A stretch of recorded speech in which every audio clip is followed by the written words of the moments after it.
على رسوله الكريم أما بعد أعوذ بالله من الشيطان الرجيم بسم الله الرحمن الرحيم اقتربت الساعة وانشق القمر وإن يروا آية يعرضوا ويقولوا سحر مستمر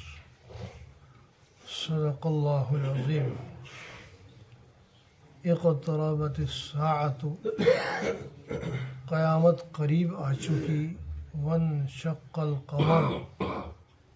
اور چاند ٹکڑے ہو چکا وَإِن يَرَوْا آيَةً يُعْرِضُوا اور جب یہ مشرکین کوئی نشانی معجزہ دیکھتے ہیں تو اس سے منہ موڑ لیتے ہیں وَيَقُولُ سِحْرٌ مُسْتَمِرٌ تو وہ یوں کہتے ہیں یہ تو چلتا پھرتا پہلے سے جس طرح آتا رہا ایسا ہی یہ بھی جادو ہے جو ختم ہو جائے۔ یہ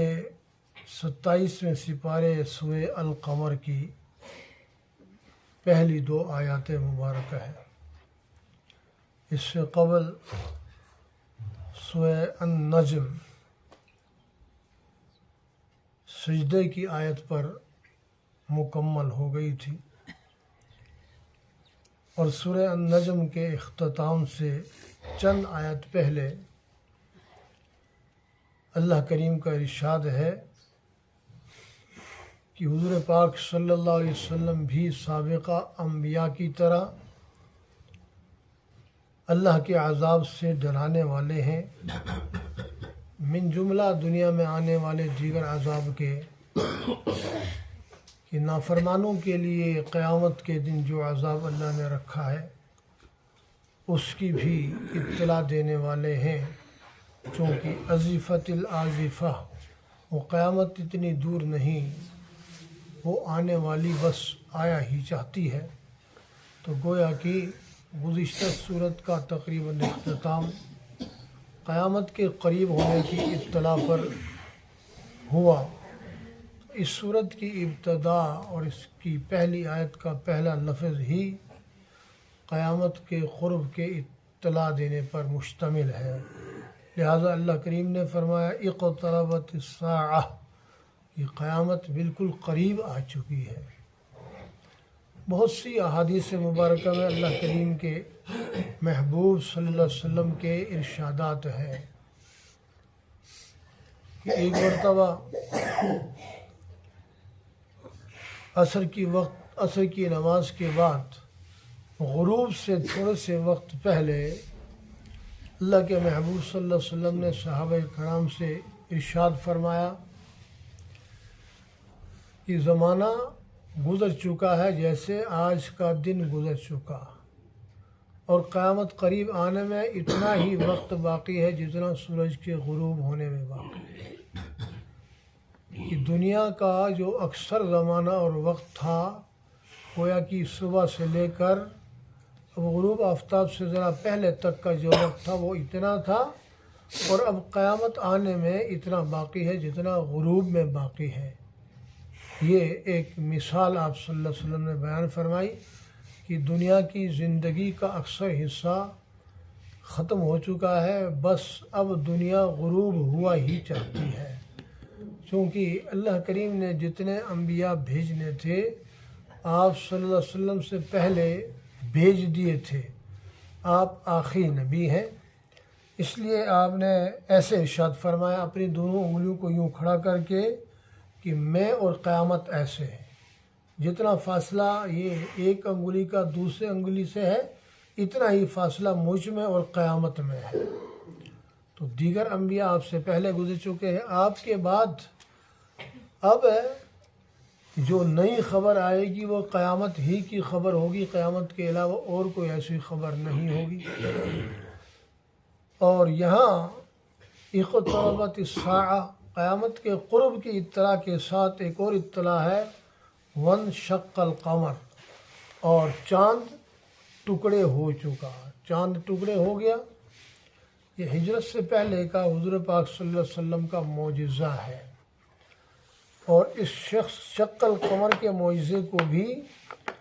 قرب قیامت کی علامات اور نشانیوں میں سے ایک نشانی گردانا اور سمجھا جاتا ہے۔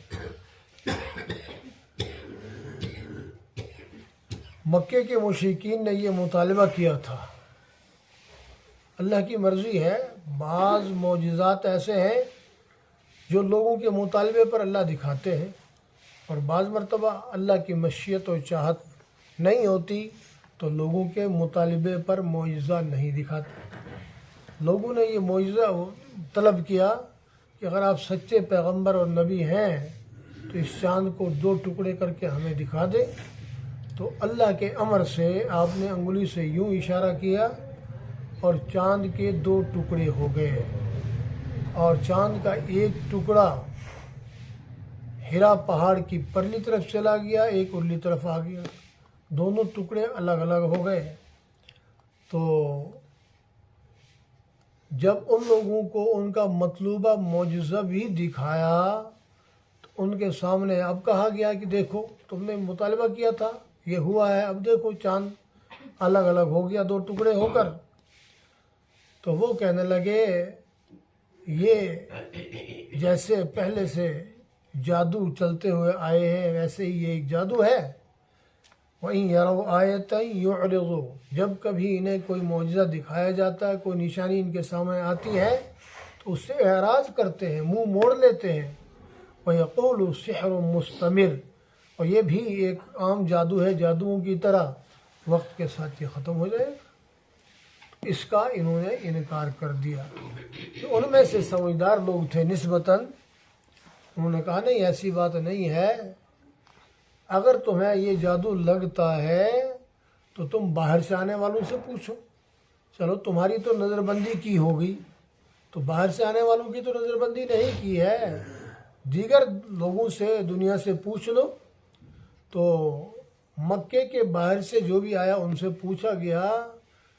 کہ بھئی فلاں وقت فلاں ٹائم پر چاند 2 ٹکڑے ہوا تھا، ایک ٹکڑا اس طرف تھا ایک اس طرف تھا، سب نے یہی گواہی دی۔ صرف وہی پر یعنی مکے میں آنے والے لوگوں تک ہی محدود نہیں، بلکہ کائنات کے کونے کونے جہاں پہ بھی یہ خبر پہنچائی گئی، معلوم کیا گیا، تو سب نے تصدیق کر دی کہ ہاں اس دن اس تاریخ کو اس وقت چاند کے 2 ٹکڑے ہو گئے تھے اور واضح نظر آ گئے۔ اب اس کے باوجود بھی جن کے مقدر میں ماننا نہیں تھا انہوں نے نہیں مانا، اور جن کی قسمت میں ہدایت تھی اللہ نے اس کے ذریعے سے ان کو ہدایت دے دی۔ تو چاند کے اس پھٹنے اور 2 ٹکڑے ہونے کو بھی قیامت کی نشانی کے طور پر یاد رکھا جاتا ہے، اس کو قیامت کی نشانیوں میں سے ایک نشانی قرار دی۔ تو کتنی نشانیاں ایسی ہیں جو حضور پاک صلی اللہ علیہ وسلم کے زمانے تک ثابت ہو چکی تھی۔ ایک تو بڑی نشانی تو آپ کی بعثت ہی ہے کہ قیامت سے پہلے آخری آنے والے پیغمبر آپ ہیں، گویا کہ آپ کے بعد قیامت ہی آئے گی۔ تو یہ شق القمر کا معجزہ بھی قیامت کی نشانی کے طور پر ہے، اور یہ سارا کچھ آج سے 1450 یا 1450 یا 1400 سال پہلے بیت چکا ہے۔ تو اب تو اتنا زمانہ اور اتنا عرصہ مزید آ گیا ہے، تو اب سوچنا چاہیے کہ قیامت اس وقت قریب تھی تو اب کتنی قریب ہوگی۔ اور پھر قیامت کا کیا انتظار، یہ تو دنیا کے خاتمے کا وقت ہے۔ ہر انسان کی قیامت اس کی موت کے ساتھ شروع ہوتی ہے۔ برزخی زندگی اگلے جہان کی زندگی ہے، اس جہان کی زندگی نہیں ہے۔ تو اس اعتبار سے بھی ہر آدمی کو اپنی آخرت کی اور اگلے جہان کی فکر کرنی چاہیے۔ اب یہاں معاملہ اس بدبخت قوم کا تھا جنہوں نے پیغمبر کے معجزوں کو دیکھنے کے باوجود اپنی آنکھوں سے ان معجزات کا انکار کیا۔ حالانکہ جب پیغمبر نے خبر دی اور چاند شق ہو گیا تو چاہیے یہ تھا کہ ان کے دل ڈر جاتے، اللہ کی طرف رجوع کرتے اور پیغمبر کی ہر بات کو بلا حیل و حجت تسلیم کر لیتے۔ ان بدبختوں نے بجائے ماننے اور تسلیم کرنے کے اس کو جادو قرار دیا، اور یہ ان کی عادت تھی جیسے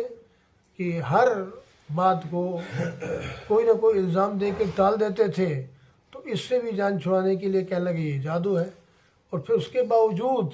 کہ جب یہ بھی واضح ہو گیا کہ صرف آپ کے سامنے جو لوگ موجود تھے فقط انہوں نے نہیں دیکھا، باہر بھی ساری دنیا نے اس کو دیکھ لیا ہے اور یہ معجزہ ہے، تب تو ان کو ایمان لانا اور ماننا چاہیے تھا۔ مگر جس کے مقدر میں ہدایت اور ایمان نہیں، اس کے سامنے جتنے مرضی معجزات لائے جائیں تو اس نے نہیں ماننا۔ جس کے مقدر میں ایمان ہو وہ تو سیدنا صدیق اکبر رضی اللہ تعالیٰ عنہ اور دیگر صحابہ کرام کی طرح فوراً ہی آپ کی ذات اور آپ کی شخصیت کے مطالعے سے ہی وہ ایمان لاتا، کیونکہ آپ کی ذات پیدائش سے لے کر اعلان نبوت تک آپ کی ذات ہی سراسر معجزہ تھی کہ آپ سے بشری تقاضے کے تحت بھی کوئی کمی کوئی کمزوری نظر نہیں آئی۔ آپ کا ہر کردار اور ہر عمل قابل اتباع